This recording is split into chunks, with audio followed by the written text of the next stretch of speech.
南投草屯的新丰社区无啥经费，志刚是想办法设计课程。最近就利用环保的素材来做导游的道具，带老大人伫游戏当中来达到运动的效果。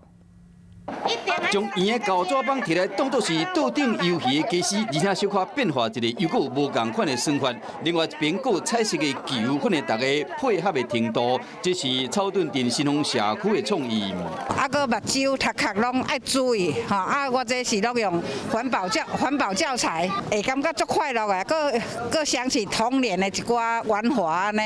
算法无复杂，也阁有真好的效果。带这时代用团体活动，会当训练因大脑的思考，嘛使增加手的运动。运动这手啊，手运动，咱咧上技手。来这真快乐啊！嘿，大家拢准时来。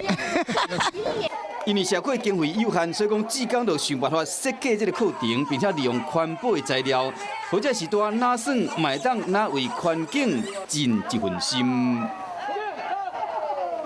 你好，我是宋彦明。想掌握最及时的新闻资讯吗？赶紧订阅、按赞、开启小铃铛，锁定华视新闻 YouTube 频道。